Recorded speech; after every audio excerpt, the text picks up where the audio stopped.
ऐसी जाम वाली सिचुएशन में कभी भी कंफ्यूज ना हो, ये बंदा जा रहा है, अगर आपको ऐसा दिख रहा है कि कोई ऐसा ऑब्जेक्ट है, कोई पशु आ गया या कोई इंसान है, तो आपको लग रहा है ना कि वो निकल सकता है, तो हल्की सी आप ब्रेकिंग कर लो, उसके आगे कभी भी प्लीज मत उड़ाओ।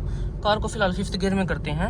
अब एक लेन का सबसे बड़ा चक्कर होता है, जैसे देखिए वेन्यू और I-20 भाई थोड़ी सी बच गया ठुकते ठुकते, I-20 वाला अगर ब्रेक ना लेता तो वेन्यू ठुक जाती। अब हम कभी कई बारी सेकंड में चलते हैं कि हम ठीक चल रहे हैं, हम इसी स्पीड में ऐसे ही चलेंगे, अगले की गलती है तो अगला खुद ठोकेगा। लेकिन अब भाई ये देखो कि वो ठुक भी आपके व्हीकल में ही रहा है, मतलब आपका भी इसमें नुकसान है।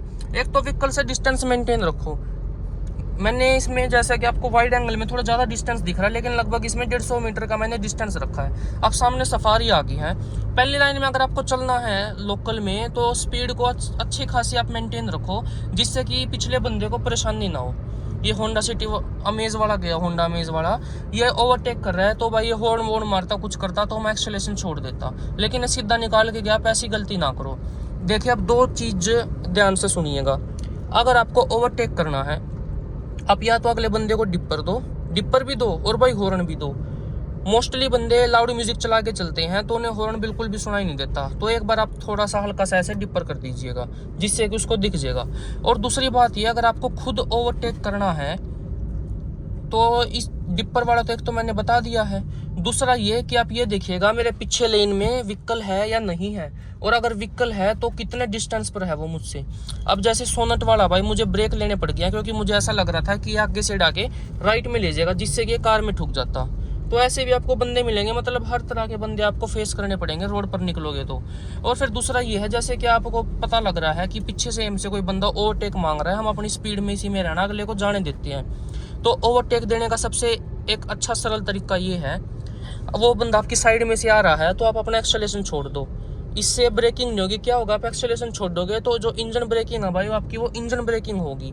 और अगर आपको ब्रेक करने पड़ जाते हैं तो आपको इतना टाइम नहीं मिलेगा इमरजेंसी में कि आप एक्सेलेरेशन से ब्रेक पेडल पर पैर ले आओ और ब्रेक लगा दो। ओवरटेक के दौरान अगर अगले का कुछ भी हो जाता, अगला आपकी कार में ठुकने लग जाता, उसको कोई जजमेंट नहीं हो रही है, तो कोई भी आपसे ओवरटेक करे तो आप अपनी कार की एक्सेलेरेशन छोड़ दो। उसके जाने के बाद भाई दोबारा कर लो, अब क्या फ़ायदा, एक्सेलेरेशन दोगे आपकी एवरेज टूटेगी भाई, फिर ब्रेक लोगे, तो आप एक्सेलेरेशन छोड़ ही दो। एक्सेलेरेशन ऐसी सिचुएशन में मत दो। अब जैसे सामने ये एक ऑटो चल रहा है, अंकल से आके है, ऑटो चल रहा है, तो ऑटो ने काफ़ी टाइम ले लिया ओवरटेक में, क्योंकि इसमें सवारियां बैठी हैं, इन चीज़ों में पिकअप नहीं होता। इनको आप ओवरटेक करते देख लेते हो तो आप इनसे खुद ही डिस्टेंस मेंटेन कर लो भाई।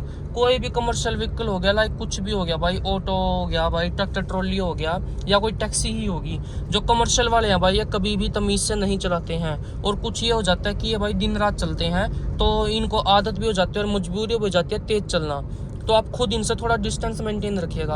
अगर हर एक बंदा भाई यही सोचने लग गया कि मैं खुद अच्छी तरह से ड्राइविंग करूंगा, दूसरों को सचेत करूंगा, खुद भी रहूंगा, तो एक्सीडेंट बहुत कम हो जाएंगे। आप खुद भी कोशिश करिएगा, अगर अगले बंदे की गलती है तो आप उससे टल जाइएगा, क्योंकि उसकी गलती भी है तो वो लगेगी तो टक्कर आपकी कार में, तो भाई इससे आपका भी नुकसान है। तो वीडियो में जानकारी अच्छी लगी है भाई लाइक कर दो, चैनल को सब्सक्राइब कर दो। धन्यवाद।